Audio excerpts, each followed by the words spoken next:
This is Mission Control Houston, specifically the Artemis Flight Control Room here at Johnson Space Center in Houston, Texas. This is a live view from a camera mounted on one of Orion's solar array wings.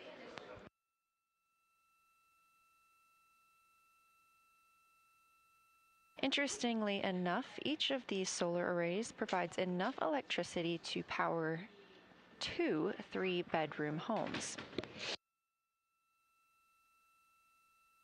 This camera looking back on the European service module as Victor Glover, pilot of the Artemis II mission, conducts his exercise for today. That's why you are seeing some movement on your screen.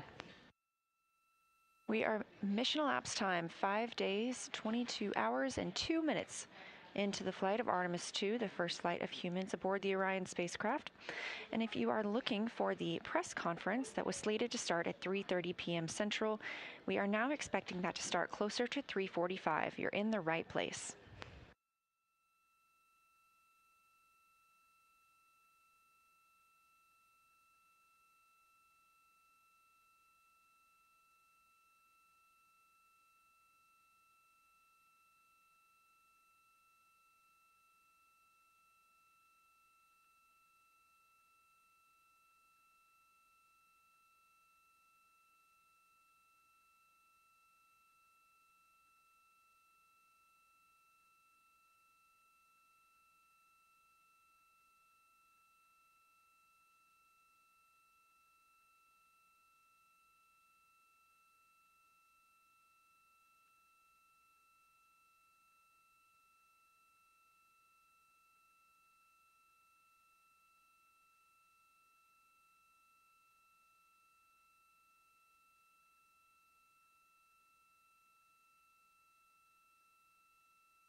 You're watching live coverage of the Artemis II mission, the first flight of humans aboard Orion.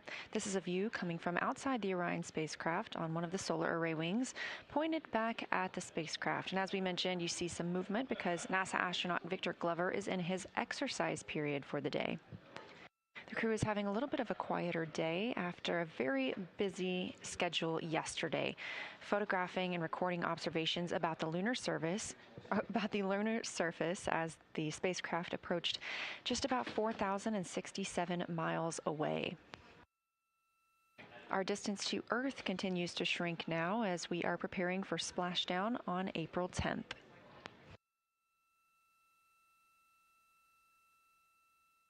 We're standing by for the start of our daily press conference here at Johnson Space Center in Houston, Texas, and expect that to begin momentarily. So if you are watching this channel and looking for more spacecraft views, you can switch to our other live stream.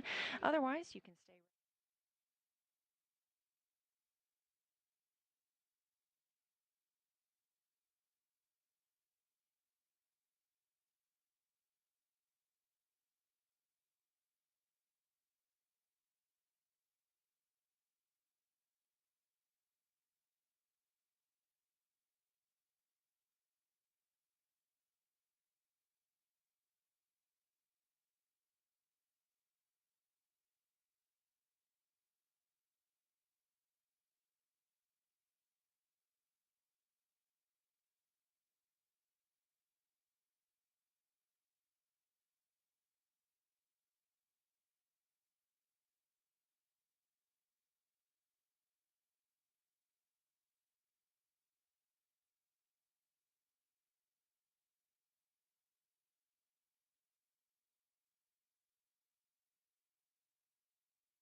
The Artemis II mission is a test mission of the Orion space capsule.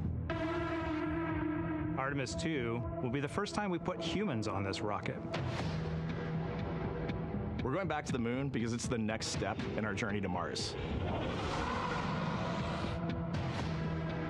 We were always going to the moon. Pushing ourselves to explore is just core to who we are. That's a part of being a human.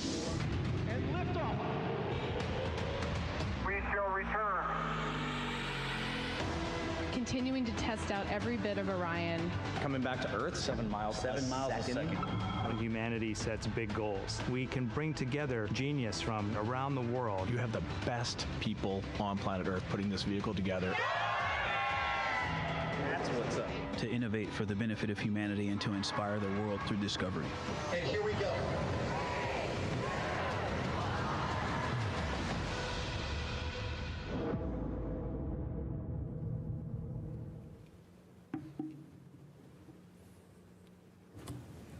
Good afternoon and welcome to NASA's Johnson Space Center in Houston, Texas.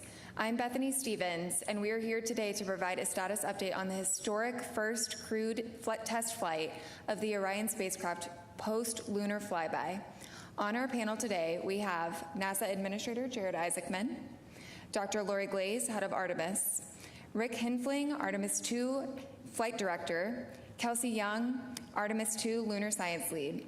We'll start with opening remarks from each of the briefers before opening it for questions in the room and on the phone bridge. If you're on the phone, press *1 to submit your question. When called upon, please state your name, affiliation, and to whom you'd like to direct your question. With that, I will hand the floor to Administrator Isaacman for his remarks. Thanks, Bethany. It's been an exciting Artemis II mission so far, and a very eventful 24 hours as the crew surpassed the Apollo 13 distance record, 252,756 miles from Earth. They relayed observations from the lunar surface. They've captured some incredible imagery. They performed a ship-to-ship call with their colleagues on the International Space Station. They performed additional manual piloting of the Orion spacecraft. They've been working at a reduced cabin pressure of 10.5 psi in support of future integrated lander operations. And they did take a call from the President of the United States, Donald J. Trump. We had millions of viewers on that tuned in for that historic broadcast, and it concluded with the President promptly inviting the astronauts to visit the Oval Office. Now, Integrity left the lunar sphere of influence earlier this morning, so they're now approximately 229,000 miles from Earth, and they will splash down Friday evening at approximately 8:07 p.m. Eastern Time, and the recovery weather is so far looking favorable. Now, you can see some of the spectacular images the crew have captured here on our screens. There we go. Now, this is the first time humans have documented some parts of the far side of the moon. Now, these images will be publicly available on NASA's website, our digital platforms, and the White House actually released the now iconic EarthSat photo from earlier today. Now, these are the first of many incredible images of the moon, and we'll continue to release them as they become available. My understanding from just a few minutes ago is that they captured over 175 gigabytes of imagery from the lunar pass alone just yesterday, and the images that you are seeing right now have been transmitted back to Earth predominantly through optical communication, which is pretty cool stuff. Now, before I turn the call over to Dr. Lori Glaze, I wanted to share some of the other things that we are doing at NASA while the Artemis II crew are underway on this historic mission. So the crew on the International Space Station are hard at work. They're undertaking the science and tech demos, many of which have directly supported the Artemis program missions and will continue to do so. The Exploration Ground System personnel, if you want a quick Kennedy Space Center update here, have been out at the launch pad. The crawler, my understanding, is approaching the outer gate, and we expect ML1 to be back in the vehicle assembly building within approximately a week. Now, this would cut down on the turnaround time that we observed from Artemis I, measured in months right now, several months. On the science front, my understanding is the Blue Origin Mark I lunar lander is wrapping up here at the Johnson Space Center in Chamber A. Nancy Grace Roman Space Telescope testing is progressing, so much so that we feel reasonably confident we're going to announce a target launch date this year sometime in the next 2 weeks. In aeronautics, we've been flying the X-59 almost daily while the Artemis II mission has been underway. So we work to rebuild our X-plane portfolio. The first senior level Artemis III mission design discussion today. Teams are working with vendors on moon-based RFIs and RFPs, and we are advancing the Skyfall scientific payload for the first interplanetary nuclear-powered spacecraft, SR-1 Freedom. I think the most important point we're trying to make here is we can launch history-making missions like Artemis II, start making meaningful progress towards Artemis III, and do all the other important programs the world's been waiting for from NASA. And with that, I'll turn it over to Dr. Glaze. Thank you, Jared.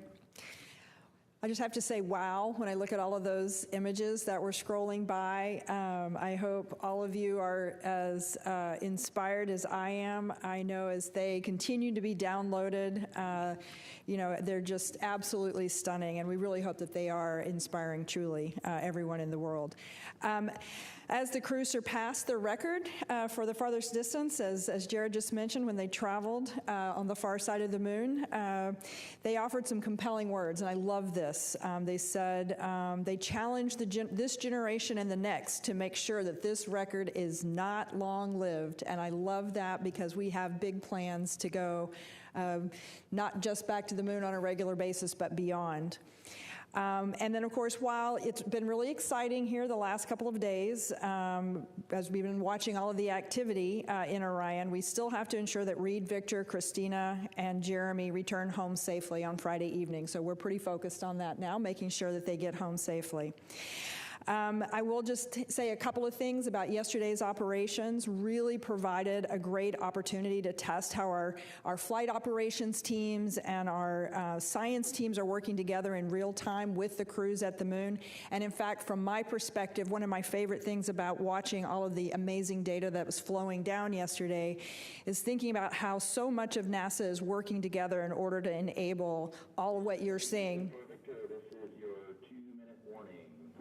Exercise within 2 minutes for the off-ramp maneuver. All right, better stop exercising.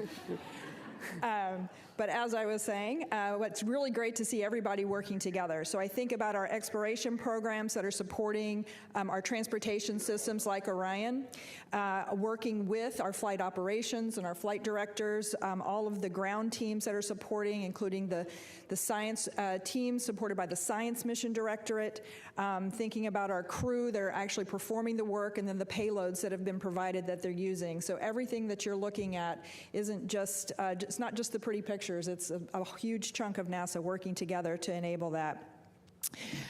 All of this information that we're gathering is really going to help refine how we plan our future missions to the lunar surface. I'll just say that our flight operations team continues to fly Orion and put it through its paces as the crew and the spacecraft make their way home. And the mission isn't over yet. We do continue to learn from how our spacecraft and our crew are operating together in space. We continue with several of the science activities that are focused on the crew health and life in space. So still a lot of things going on, and with that I'm going to pass it over to Rick so he can share some of the operational details. Thank you, Lori. The administrator touched on a few of the operations that the crew's been up to recently, but I'll fill in a few of the other details of interest.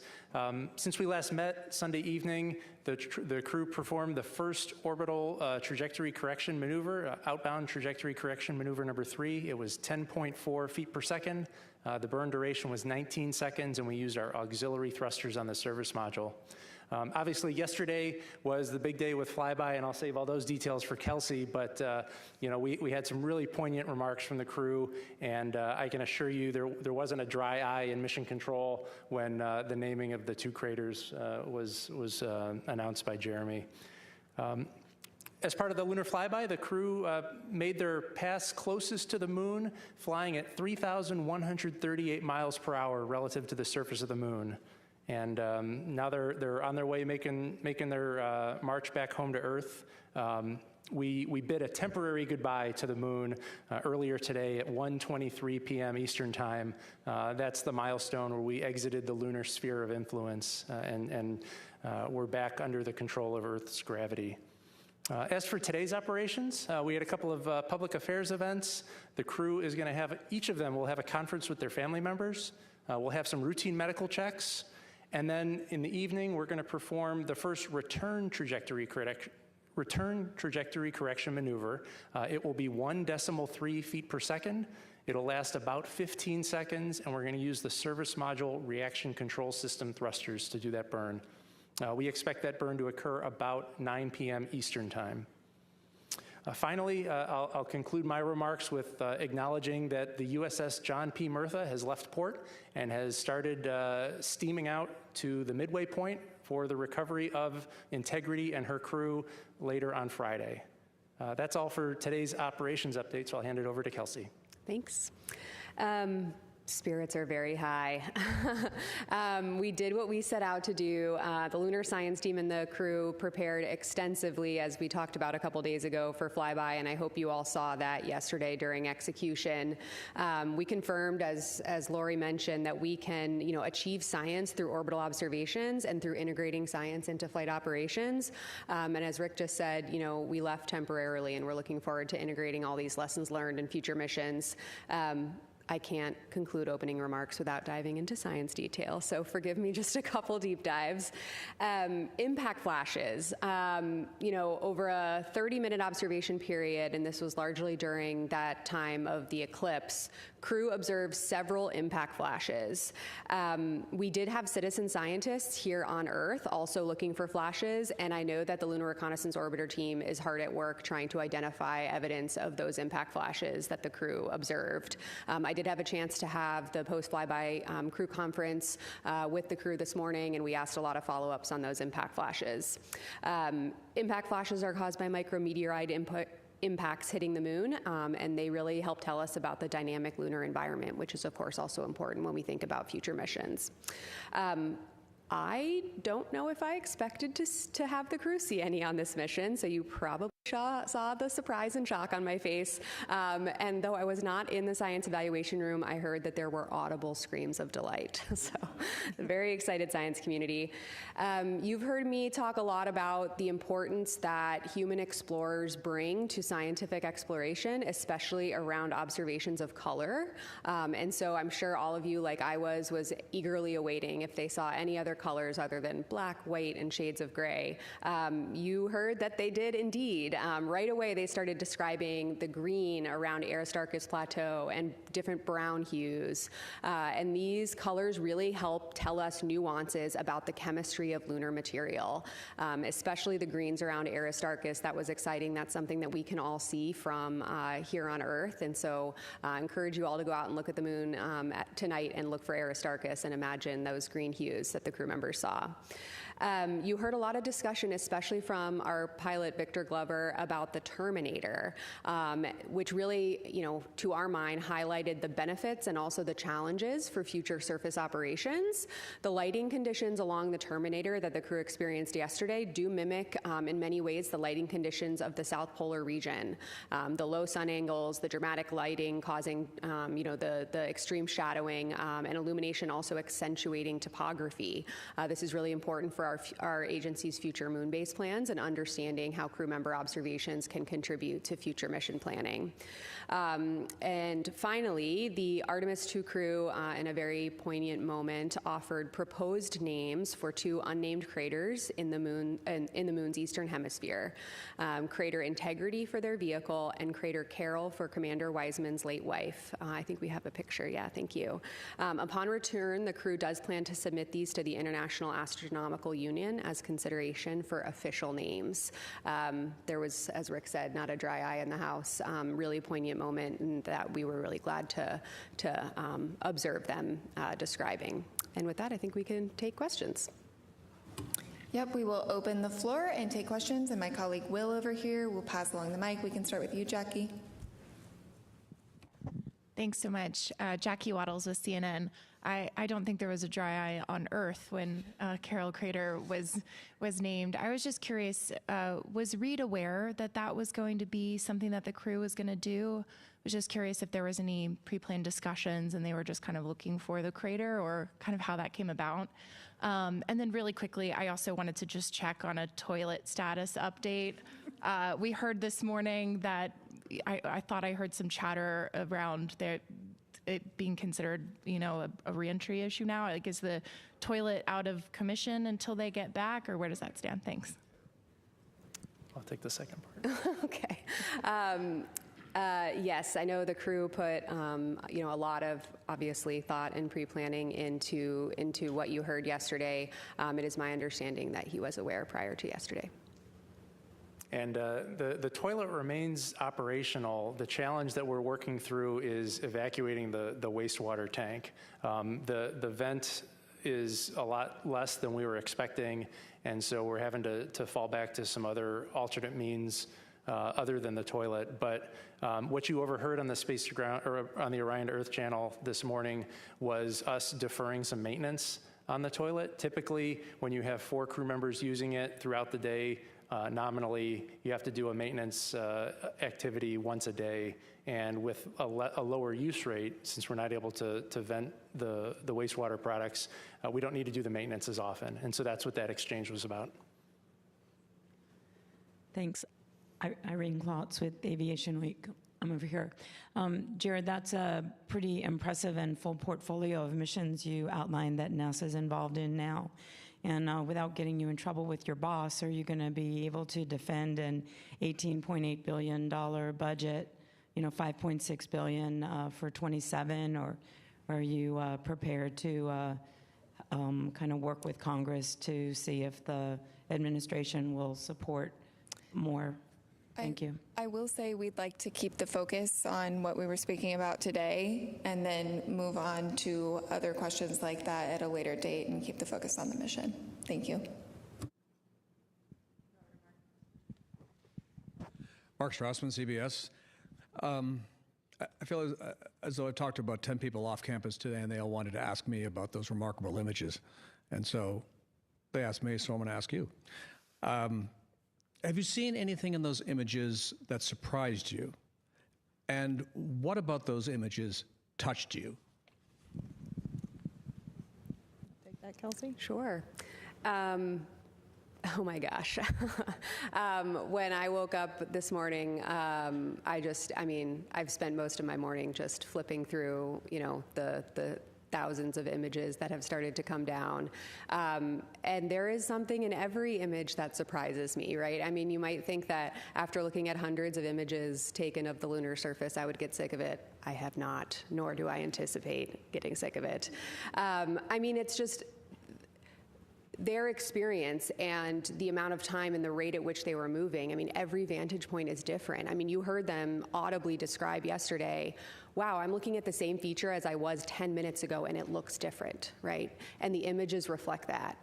And so, when I see these images, I connect to each one in a different way, especially in light of what we heard from the crew yesterday. I think as a geologist by training, I love looking at the pictures of the lunar surface, but, I think certainly, emotionally, a lot of us have connected with the images of Earth, with the images from during the eclipse, with the images from the vehicle cameras taking pictures of the moon during the eclipse period.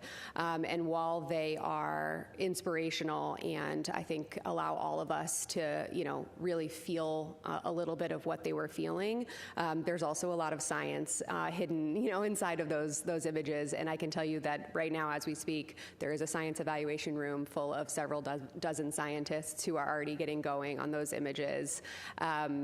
Just as one example, there was a healthy scientific debate this morning about some of those images taken during the eclipse period and what we can see of the solar corona and what we can see of zodiacal light. So the conversations and the science lessons learned are just beginning. Hi, TG Mascara with the Epoch Times. Thanks so much for taking the time. For Jared, as we saw with Artemis II going around the moon and having that very characteristic blackout of when they go around the moon. How much longer are missions to the moon going to have that as we develop a moon base? And where do, say, communication satellites in lunar orbit land on the priority list? Yeah, I'd say, people have asked quite a bit about, was elevated blood pressure when we were without comms with Orion on the far side of the moon.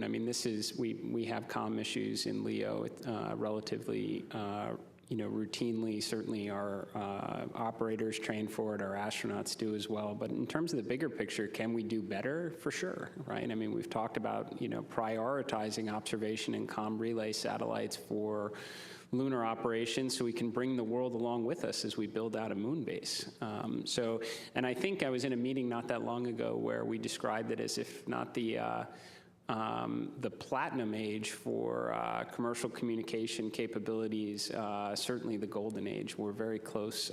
So we have a number of providers that are all investing heavily in these kind of capabilities that we can take advantage of in LEO, cislunar space, and I have no doubt in lunar orbit in the years ahead.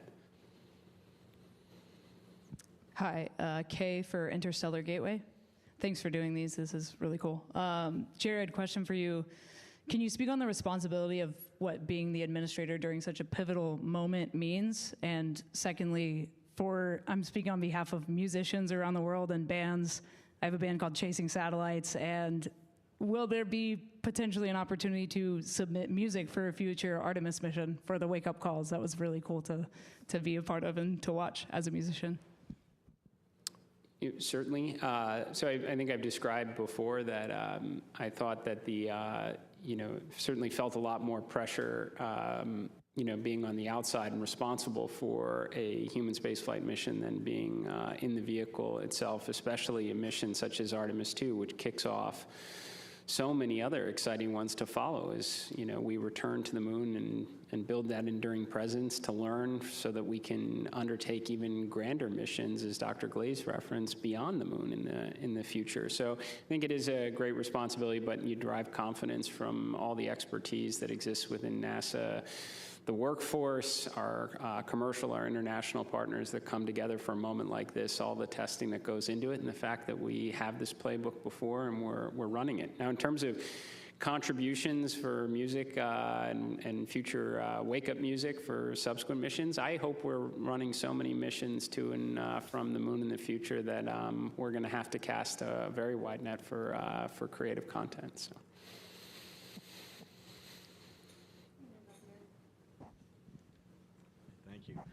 For Administrator Isaacman, Tom Costello with NBC News. I'm just wondering, how are you feeling now? I realize we don't have the crew home yet, but you've had a very successful trip around the far side. How are you feeling about this setting the stage, testing out the vehicle for a lunar landing as soon as 2028?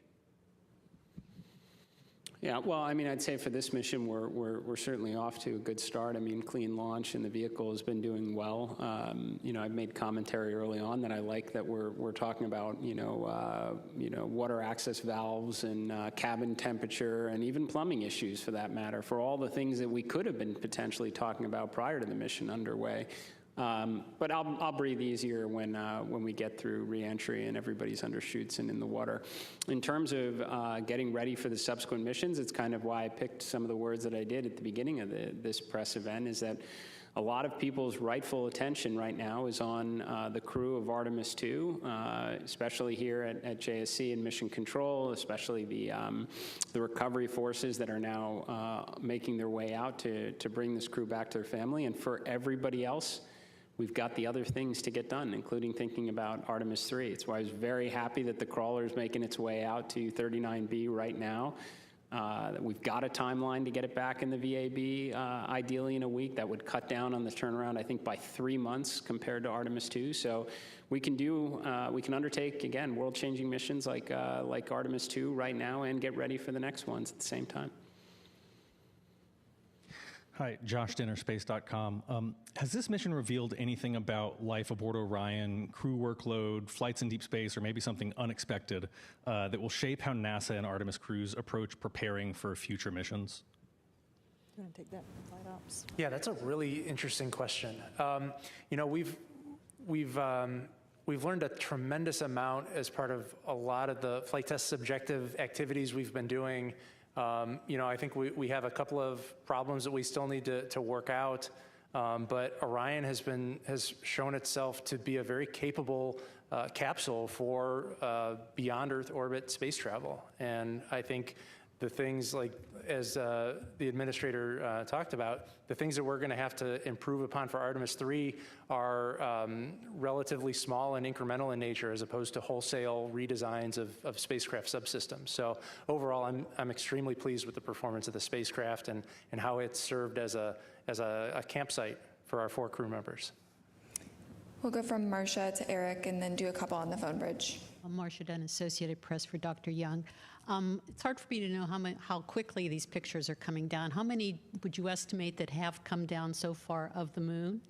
And these luminous flashes on the surface, was that an actual meteor shower, do you think, or is it just your usual business of falling debris?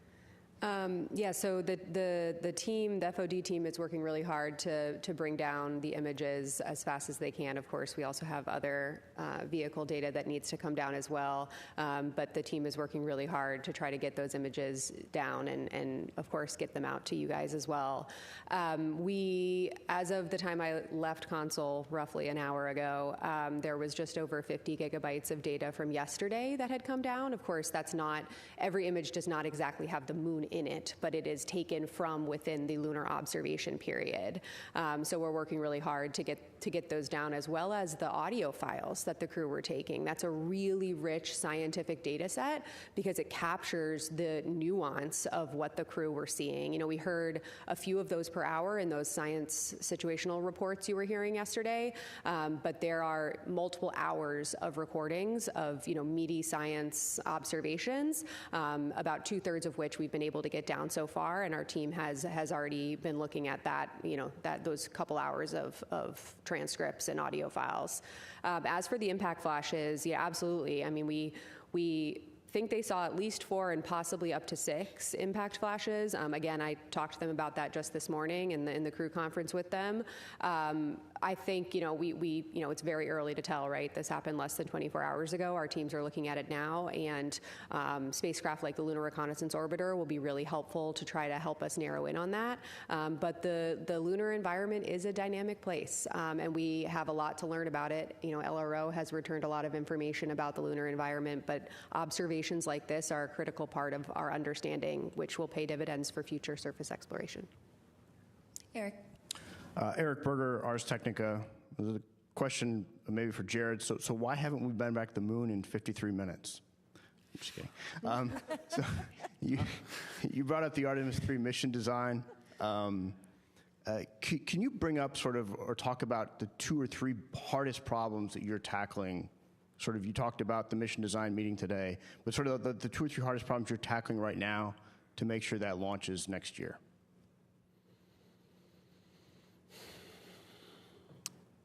Yeah.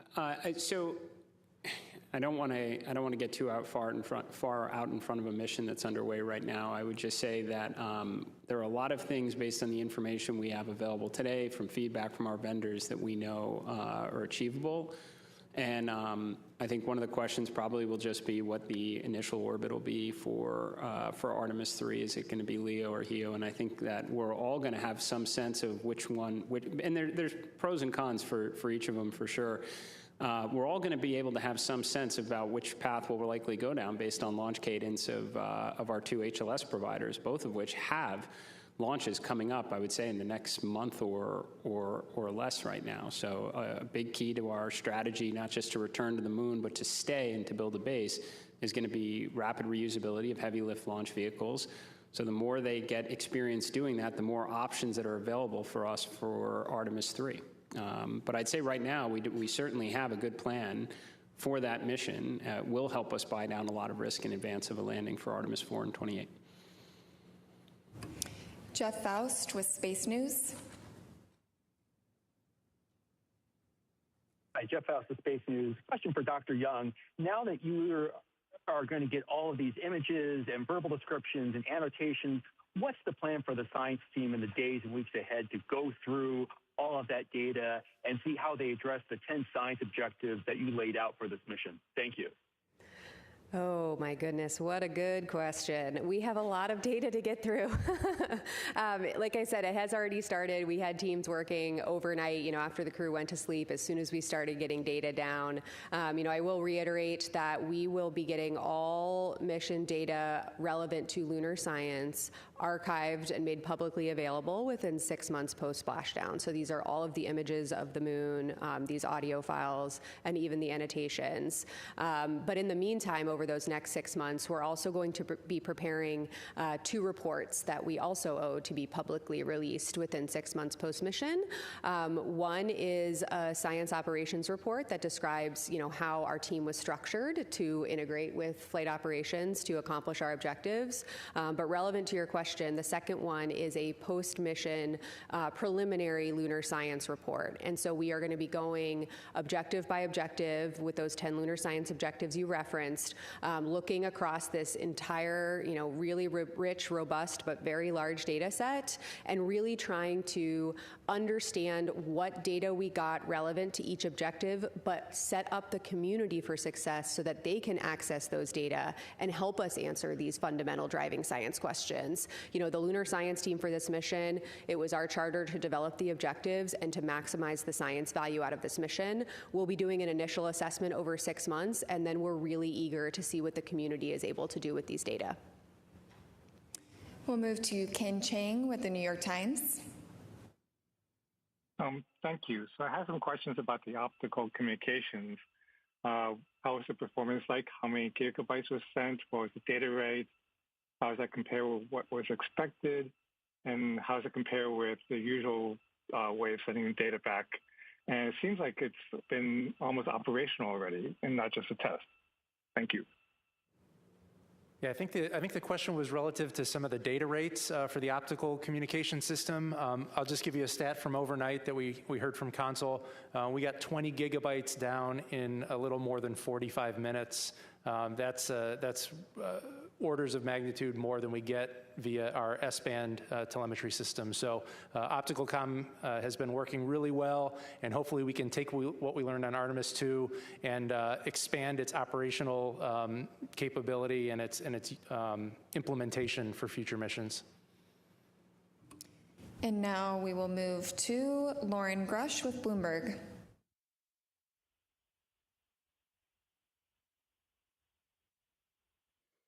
Out to me yesterday was just the vivid descriptions that the crew used for what they were seeing and how they remained in kind of constant contact and talkative throughout the flyby. I'm wondering if it's possible to say how that might have compared to the Apollo crew observations and how that robustness impacted the science and the data that was collected. Absolutely. I mean, probably a lot of people watching have spent a lot of time looking back at Apollo and maybe watching Apollo in real time online and reliving what the Apollo crews, not just on the surface, but in orbit experienced. You have, I'm sure, heard the Apollo descriptions of the lunar surface from orbit, and they were also really impactful. They trained heavily in geology and orbital observations, just like the Artemis II crew did. I will say, listening to the level of scientific discourse that the crew was having yesterday was incredibly inspiring. I mean, a testament to how much they prepared before this mission. You know, I heard a couple times Christina and Victor especially saying, when we took the time to actually talk to each other about a specific target that we were both seeing, we elevated each other. We elevated what we were able to pull out of that target. You know, more brains on a scientific target are better than one, and we heard from them directly multiple times that they were helping each other to advance their scientific understanding of what they were looking at. We actually also heard them say, hey, we have a hypothesis. Can you guys provide guidance on that hypothesis, like right now in the middle of our flyby? So the science team was saying, you know, was cross-checking what they were seeing, was reading up geologic ages of major lunar impact features, and it was informing the observations they were making during the flyby. I mean, this is absolutely everything we hoped for by integrating science into flight operations, you know, because, again, science enables exploration and exploration enables science. And the fact that, you know, they're giving observations and, you know, I was able to immediately follow up on those observations with, you know, just the quick questions that can enhance science return, it meant that they were evaluating and buying down multiple working hypotheses in real time during their flyby. And just imagining the future when we have crew on the surface for short duration missions and ultimately the moon base, the amount of science we are able to gain when, you know, science is woven into this operational fabric is incredibly impactful. And we saw that, you know, for 7 straight hours yesterday. Now we'll move to Micah Maidenberg with the Wall Street Journal. Hey, good afternoon. For Rick, what is the approximate time on Friday when the crew module separates from the service module, if you have that on hand? You know, the administrator mentioned splashdown is expected for around 8:07 Eastern.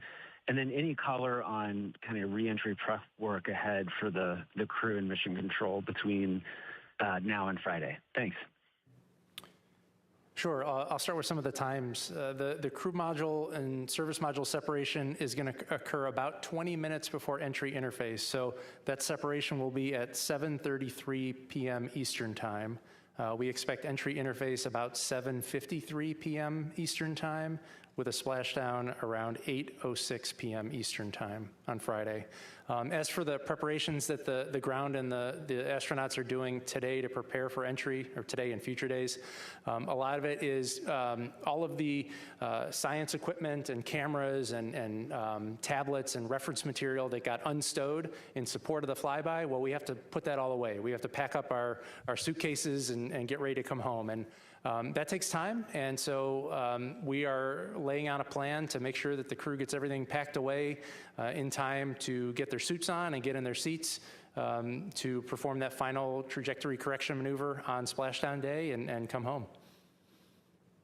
We'll move back in the room to Joey and then on to Will. Thanks. Joey Roulette with Reuters. I just had another quick toilet question. Do you have any idea as to why the venting is not happening as fast as you hope it is, and what other hardware on the spacecraft might that implicate, or what other problems might that cause? Yeah, so the engineering team is going to go through a full fault tree to identify all of the potential causes of the blockage. Initially, you may have recalled that we thought it might be icing up at the nozzle at the outer mold line of the spacecraft. We have pretty high confidence that it's not an icing condition. We've put the spacecraft in a sun-focused attitude to bake off any ice. We've activated heaters along the lines internal to the spacecraft, and we still see a blockage. And so the latest theory is related to some of the chemistry that goes into ensuring that the wastewater doesn't develop any biofilms. And there may be something going on with a chemical reaction where there's some debris that's generated as part of that reaction, and it's getting clogged in a filter.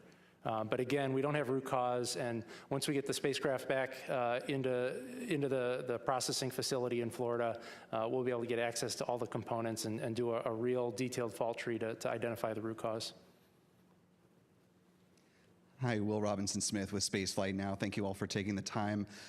Going back to Dr. Young's point about the intersection of science and exploration, to both Dr. Young and to Dr. Glaze, given the number of believed to be impact flashes that the crew observed during just a relatively brief amount of time, I wonder how these observations and the ones made previously by LRO will factor into creating the conditions for a moon base that can allow the astronauts to stay safe, given the probability that they may experience a micrometeoroid impact at that site.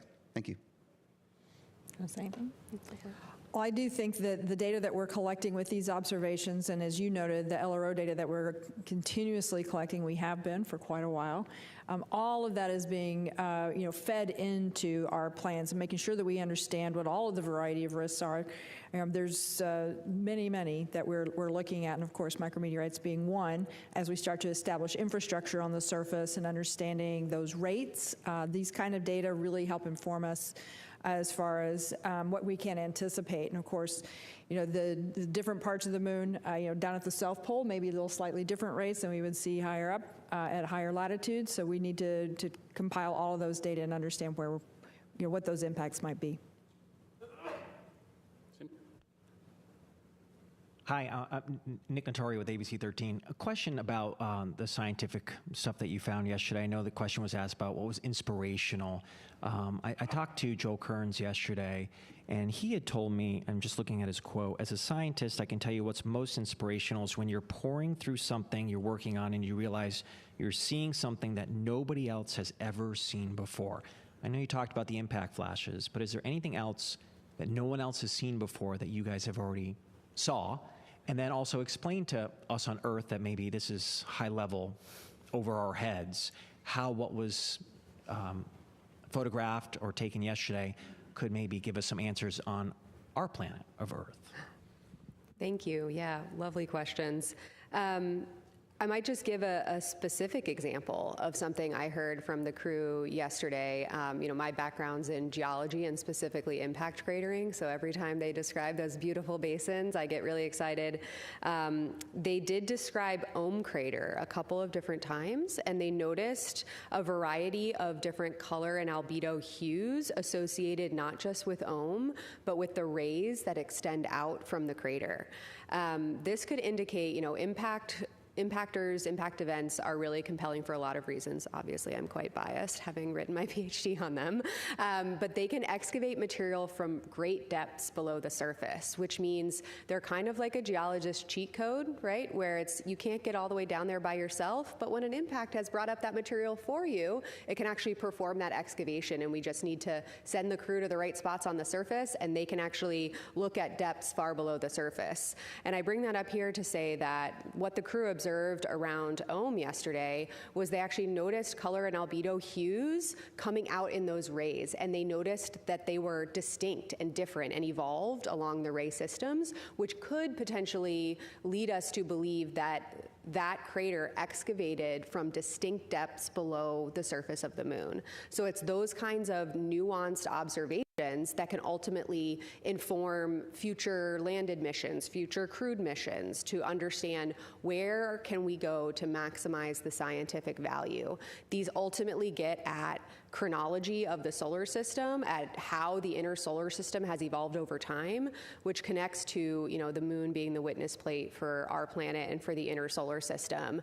You heard Lori and I the other day get very excited about talking about, pesky plate tectonics and oceans and vegetation that gets in the way of us looking at the early part of our planet's past, and the fact that that part of the record of our Earth-Moon system is still available on Earth.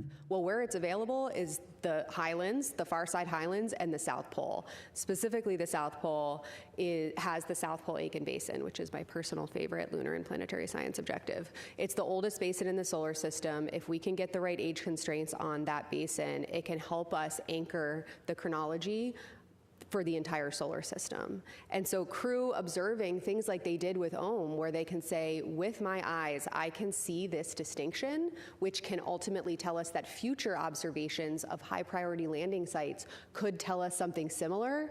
This is how we start to really bite away at these really, really fundamental science questions that impact not just our understanding of the moon, but how our own planet has evolved over time. Mark Kirkman with NSF. This is for Rick. While we have you here, I'd like to drill down a little bit on entry day a little more. Sounds like weather in the primary recovery zone is looking favorable, but can you walk through, as we approach EI and pass EI, what redes capability you have, what kind of cross range and downrange capability you have, when you committed to that landing zone, and also with this thermally benign entry you're going to fly, do you still expect to exceed Apollo 10's speed record? I know you don't care about that stuff, but we do. That's all right. You can still keep asking the questions, and we'll go follow up, and we'll find the answers. I do not have the answer offhand about the Apollo 10 speed record, so we'll have to get that back to you tomorrow.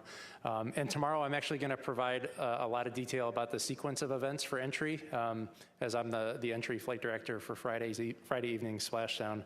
But with respect to your particular question about entry interface, we can select a new landing site as late as entry interface. We would prefer to not do that.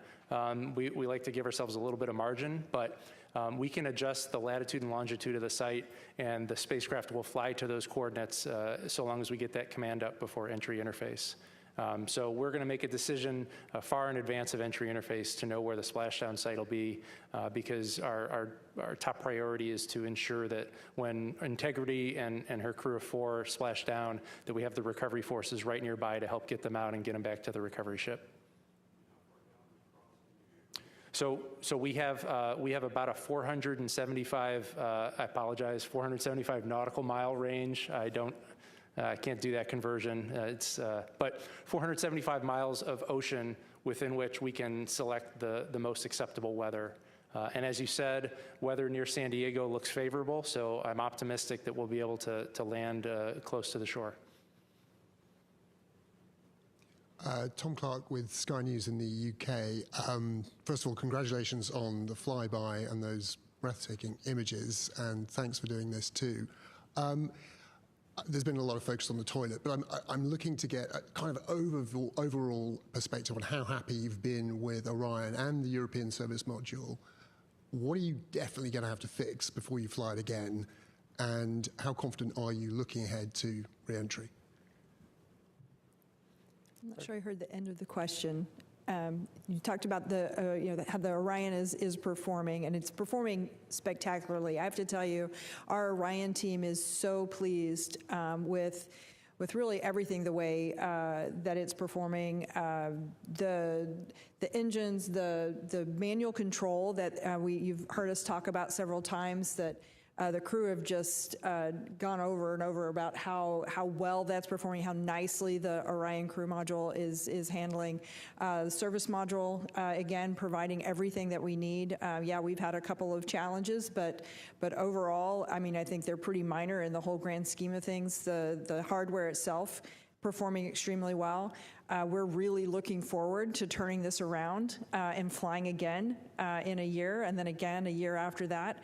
I think this hardware is really spectacular, and we're really looking forward to doing this more often. We're going to get the toilet figured out. The toilet is actually functioning perfectly. It's the drain, the ability to vent the wastewater. And as Rick said earlier, as soon as we get this down on the ground, we'll be able to get inside, and we will get to the root of that. Hi, Lisa Grossman from Science News. This is especially for Kelsey, but actually for all of you. The astronauts yesterday used a lot of really fun analogies and descriptors for the features on the moon they were seeing. Did any stand out for you as favorites? Oh, of like the analogies they used to describe lunar features?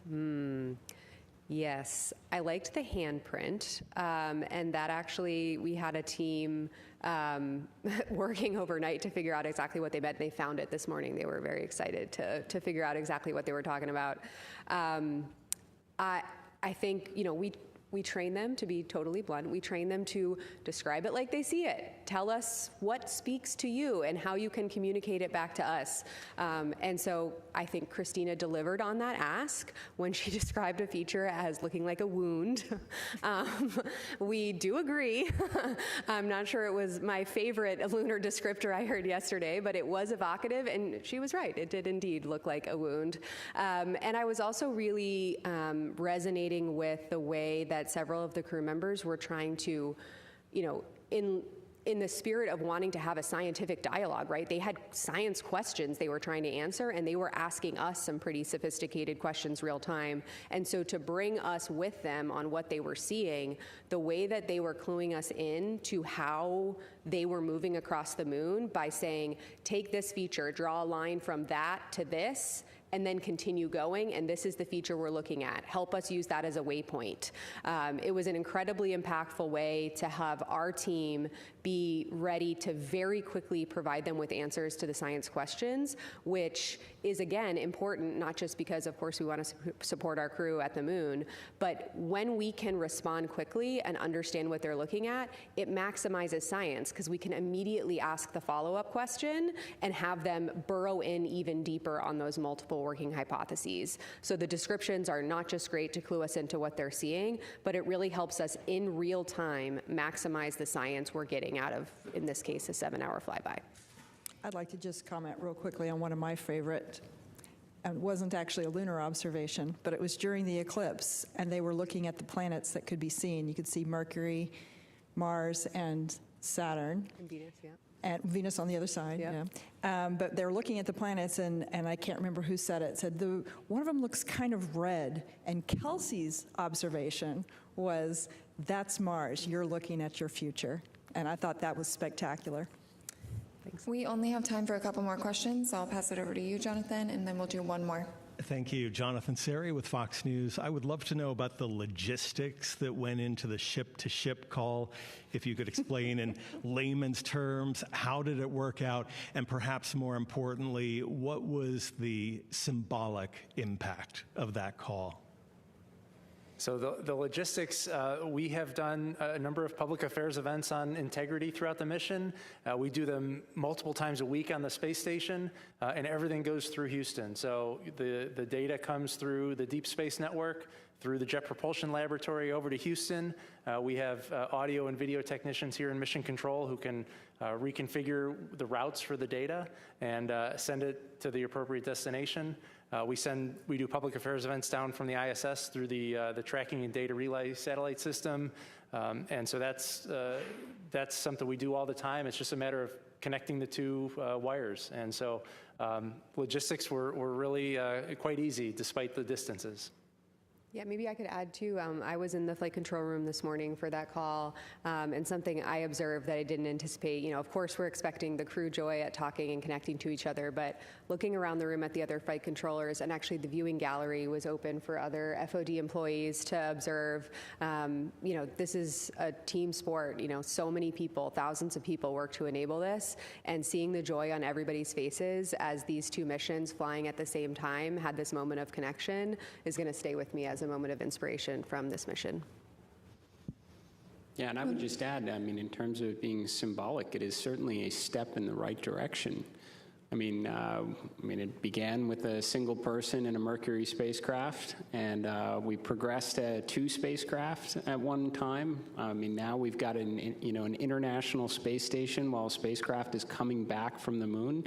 This is progress. We talk a lot about, what is an interesting KPI, the number of people living and working in space. We want to see that number grow. So hopefully in the not too distant future, we've got communication going on between our moon base, their colleagues that are orbiting above them in a lander, relaying back maybe to other colleagues on an international or future commercial space station.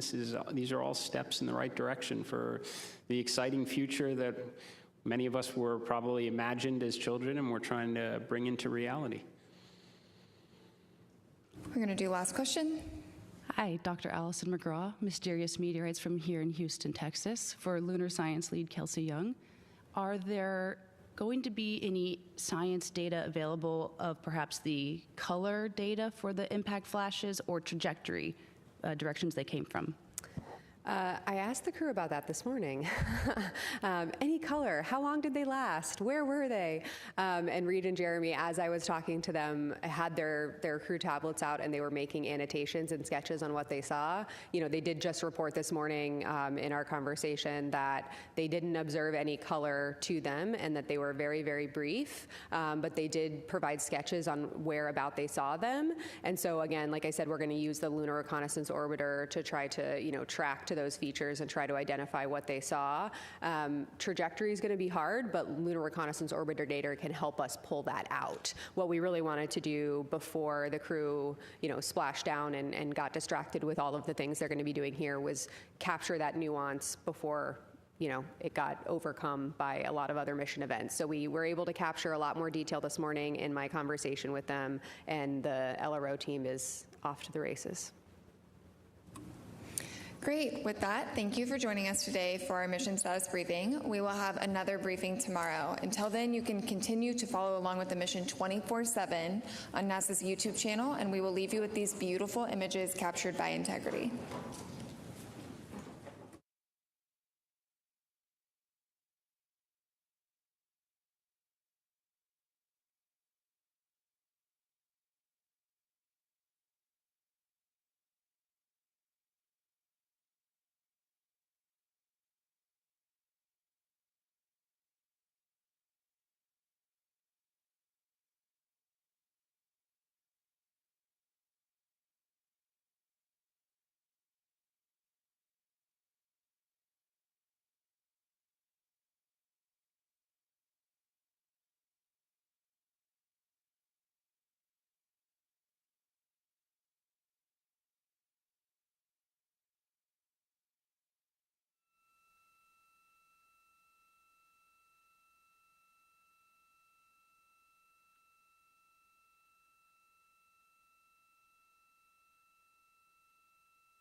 Good afternoon and welcome back to the Artemis Mission Control Room here at Johnson Space Center in Houston, Texas, where teams continue monitoring all systems and the crew aboard the Orion spacecraft, the first flight of humans on this spacecraft.